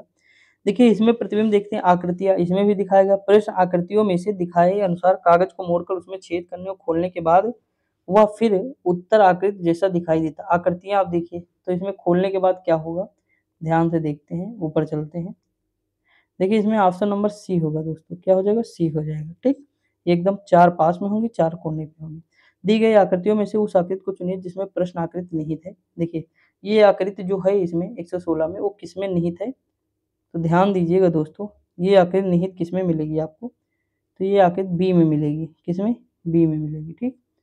आगे बढ़े, निम्नलिखित में से कौन सी उत्तर आकृति, देखिए इस तरह के 4-5 क्वेश्चन आते हैं दोस्तों, थोड़ा ज्यादा ध्यान दीजिएगा। ये आकृति किसमें है, मतलब किस प्रतिबिंब को पूरा करेगी। तो ये देखिए ये प्रतिबिंब अगर हम इसमें लगा देंगे तो पूरा हो जाएगी, ऑप्शन नंबर ए हो जाएगा। आप देख भी सकते हैं और कर भी सकते हैं। अगला दिया, अब देखिए इसमें दिया है, निम्नलिखित आकृति में से वर्ग चिकित्सकों को दर्शाया गया है, मतलब त्रिभुज आनुवांशिकीवादियों को दर्शाता है, वृत्त योग चिकित्सकों को दर्शाता है और आयत पिताओं को दर्शाता है। अक्षरों का कौन सा समूह योग चिकित्साओं को दर्शाता है जो ना तो आनुवांशिकीवादी है ना ही पिता है। तो देखिए जो आनुवांशिकीवादी है उन्हें हटाओ, ठीक।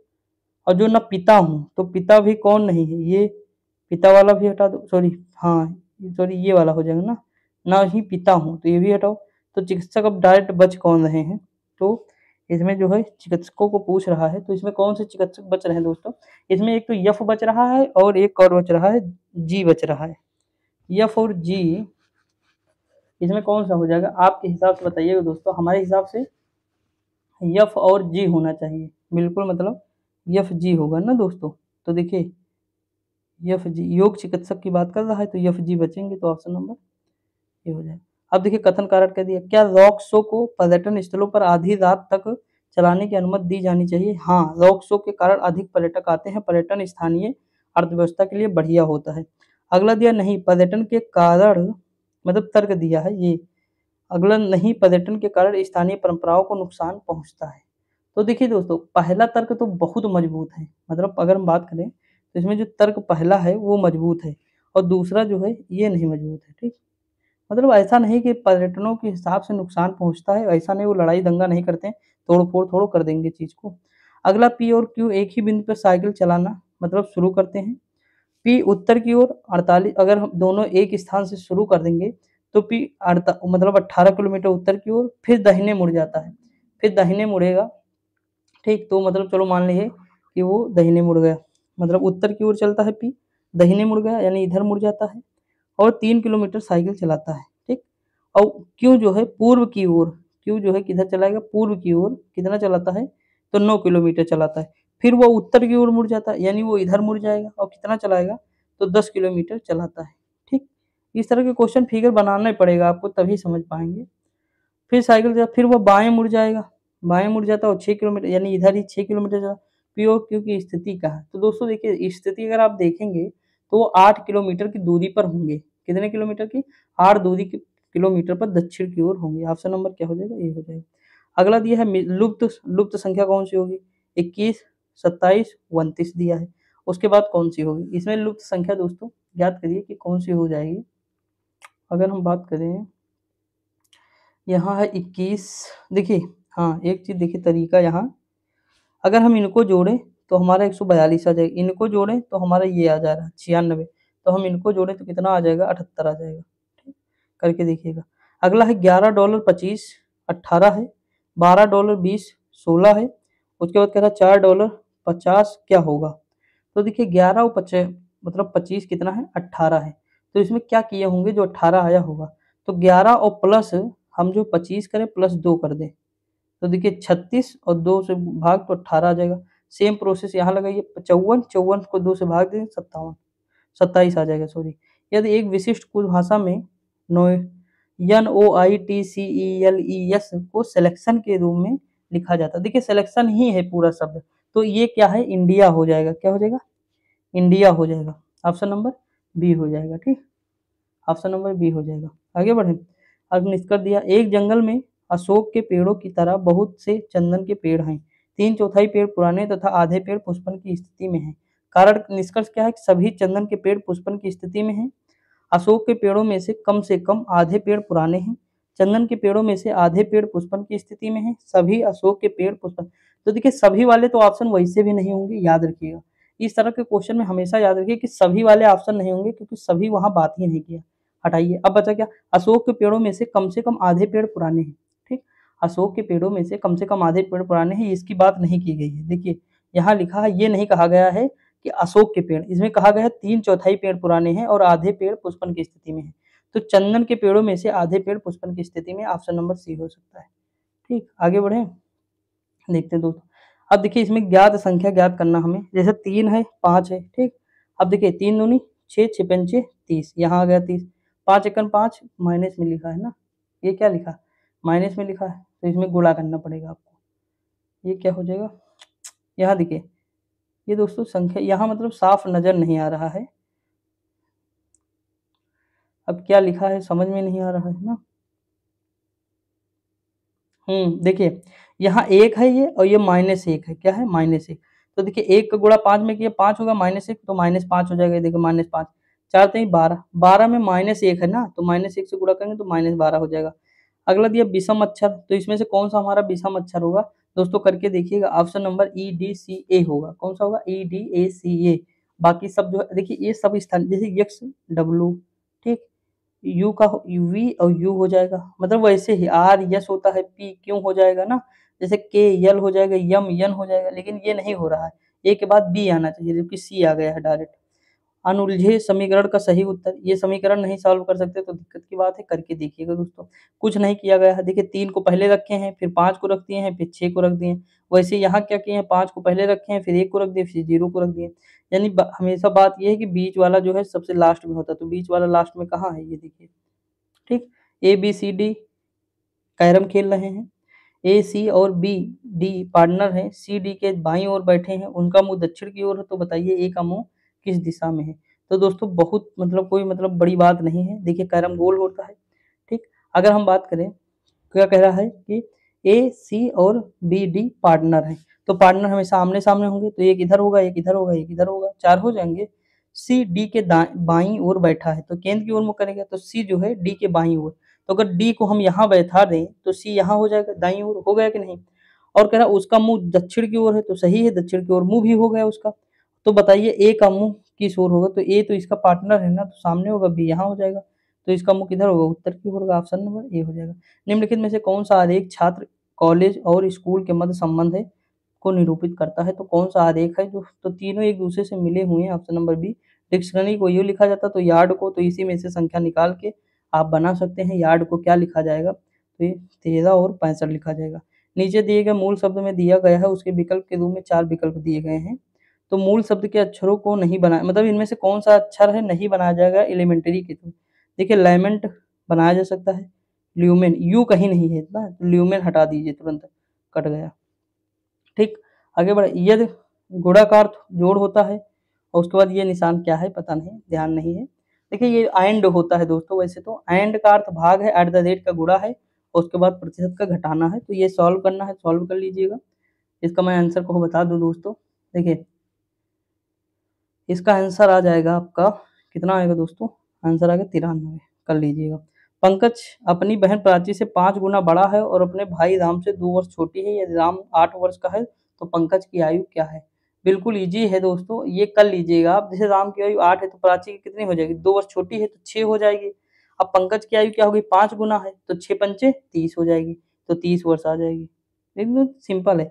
एक व्यक्ति पूर्व की ओर 5 किलोमीटर जाता है, फिर वह दाएं मुड़कर 4 किलोमीटर जाता है, फिर वह बाएं की ओर मुड़कर 5 किलोमीटर जाता है, वह किस दिशा में है। तो दोस्तों 5 किलोमीटर चला, फिर 4 किलोमीटर बढ़ा, फिर 5 किलोमीटर, अंत में किस दिशा में होगा, आप ही बताइए। पूर्व दिशा में होगा। अगला दिया उमेश सतीश से लंबा है, तो मतलब उमेश जो है लंबा है सतीश से, यानी यू यश से लंबा है। सुरेश की लंबाई नीरज से छोटी है, यानी जो नीरज से छोटी, किंतु रमेश उमेश से लंबा है, किंतु उमेश से लंबा है तो कौन, सुरेश जो है उमेश से लंबा है, यानी सुरेश। तो अगर बात करें तो सबसे लंबा इसमें पूछा है कि कौन है, तो सुरेश हो जाएगा। सही, सबसे लंबा पूछा है तो देखिए नीरज से छोटा है कौन, सुरेश, तो सुरेश आगे हो जाएगा, लेकिन नीरज सबसे आगे हो जाएगा, तो ये हो जाएगा नीरज। अगला लुप्त संख्या को पता करिए, तो लुप्त संख्या इसमें से कौन सी हो जाएगी। देखिए 15 जोड़ा, फिर 17 जुड़ेगा, फिर 19 जुड़ेगा, तो 19 जुड़ेगा तो 109 101 हो जाएगा।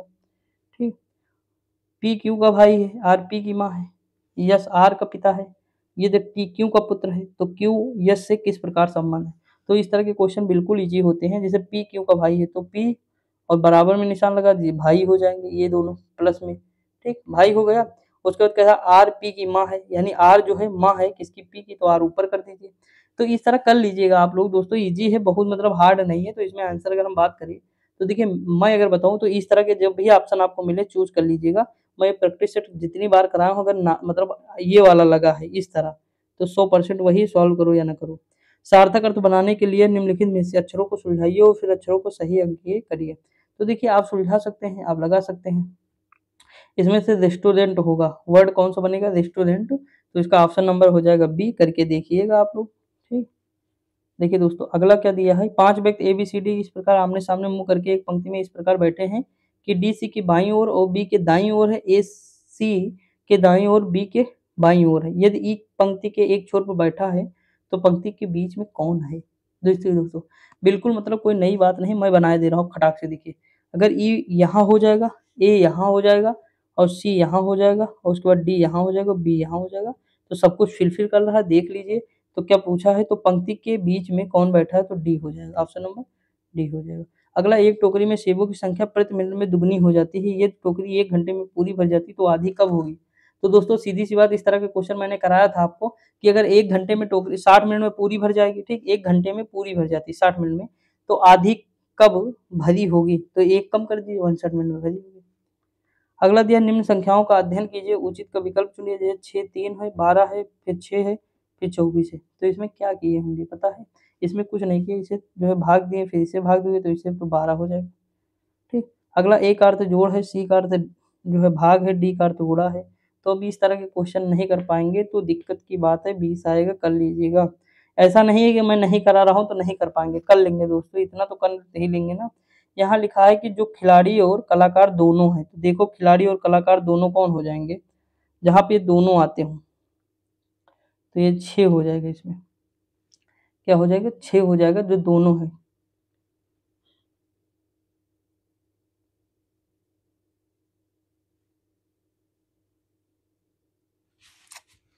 देखिए खिलाड़ी हो गया और कलाकार हो गया, डॉक्टर तो 7 वाला हो जाएगा ना, तो इसमें 6 मानिए, ऑप्शन नंबर क्या हो जाएगा, सी हो जाएगा। छात्रों के एक पंक्ति में निवान अंतिम से 7वें स्थान पर, प्रारंभिक से 11वें स्थान में है। पंक्ति में कुल कितने बच्चे हैं, तो सीधी सी बात है, अंत कितना है, 7 है, स्थान कितना 11वां, तो 1 + 11, ठीक, उसके बाद -1 कर दीजिए, तो टोटल 18 छात्र हो जाएंगे। आगे बढ़े, देखते हैं दोस्तों। देखिए अगला क्या दिया हुआ, अगला दिया है प्रेयर। तो ये दर्पण में क्या होगा, तो प्रेयर का दर्पण में अगर हम करेंगे तो इसका ऑप्शन नंबर ये आ जाएगा। उसका अगर हम बात करें, एक पासे में 2 स्थितियाँ दी गई हैं, एक के पीछे वाला कौन-सा आएगा? तो देखिए एक के पीछे वाला कौन आएगा, यहाँ 2 कॉमन है, 2 कॉमन है, तुरंत घुमा दीजिए तो इधर घुमाएँगे तो 1 के पीछे 6 आ जाएगा। कौन-सा आएगा? 6 आ जाएगा 1 के पीछे। जो हम खेलते हैं 1 के पीछे 6 रहता है, ठीक दोस्तों? ये हो गया। अगर है जब अक्षरों के सेट को दी गई अक्षर श्रृंखला में रिक्तियों में रखा जाए, तो कौन-सा सेट उसको पूरा करेगा? तो इस तरह मैं बताया था कि क्रम बना लीजिए, जैसे इसमें कितने अक्षर हैं? 10 हुए, टोटल कितने हैं? 10 ही तो हैं। तो 10 हैं तो 5-5 का ग्रुप बना लीजिए, तो 5-5 का जब ग्रुप बनाएँगे तो ऑप्शन नंबर बी आ जाएगा इसमें। नीचे दिए गए में कितने त्रिभुज हैं दोस्तों? तो त्रिभुज ज्ञात करने के लिए आपको फ़ॉर्मूला भी पता होगा, नहीं पता है तो गिन लीजिए, जैसे 1 त्रिभुज ये हो गया, 1 ये हो गया, ठीक, 2 हो गए, फिर 2 ये हो गए, 4 हो जाएँगे, फिर ये हो जाएँगे, देखिए 2, 2 4, 2 6, 2 8 हो जाएँगे, ये 8, 9 हो जाएगा, फिर एक बड़ा वाला पूरा हो जाएगा, 10 हो जाएगा, ये वाला होगा, 11 हो जाएगा, ये होगा, 12 हो जाएगा, ये होगा, 13 हो जाएगा, फिर इस तरह चले आएँगे, तो यहाँ से मतलब कर लेंगे ये वाला पूरा, ठीक? तो इस तरह मतलब करके 18 पे पहुँच जाएँगे आप, करिए क्या? अब देखिए मातृ हत्या, माता मानव हत्या, इस तरह मतलब आए, तो अगला क्या होगा? तो मानव होगा। जैसे मातृ यानी हत्या है, तो यहाँ देखिए मातृ यानी माता हो जाएगा, तो मानव यानी मानव आ जाएगा बस। अगला दिया असंगत का पता लगाइए, तांबा, पीतल, जस्ता, टिन। तो तांबा मतलब पीतल, जस्ता, टिन, तो पीतल तो एक मिश्र धातु है, ठीक? बाकी सब सिंपल है। तो दोस्तों यहाँ पे हमारे 150 क्वेश्चन हो गए। देखिए लास्ट में क्या है, रीजनिंग रहती है, तो रीजनिंग ईज़ी रहती है, इसीलिए स्पीड थोड़ा बढ़ा देता हूँ, ताकि मतलब बहुत ज़्यादा वो ना हो जाए कि मतलब जो है क्वेश्चन लेंदी हो जाए, और दूसरी चीज़ है बहुत बड़ी वीडियो बनाना नहीं चाहता दोस्तों, क्योंकि आप लोग 1 घंटे की तो देखते नहीं हैं, 2 घंटे की बन जाएगी तो कहाँ देखेंगे ना। तो मैं तो मेहनत कर ही रहा हूँ अपनी तरफ से पूरी। बाकी आपको वीडियो कैसी लगी ज़रूर बताइएगा दोस्तों, शेयर करिए, पढ़ते रहिए, आप मस्त रहिए, खुश रहिए। जूनियर असिस्टेंट वाले भी देखें वीडियो, मतलब इसमें केवल है मैथ को छोड़ दिया जूनियर असिस्टेंट वाले बस। बाकी मतलब देख सकते हैं, ऐसा नहीं है, क्योंकि ये बनाए गए हैं हाथ से, ऐसा नहीं प्रीवियस ईयर है। तो इस तरह के लेकिन आ सकते हैं पेपर, ठीक? तो पढ़ते रहिए, मस्त रहिए, खुश रहिए। मिलते हैं अगली वीडियो में, तब तक के लिए जय हिंद।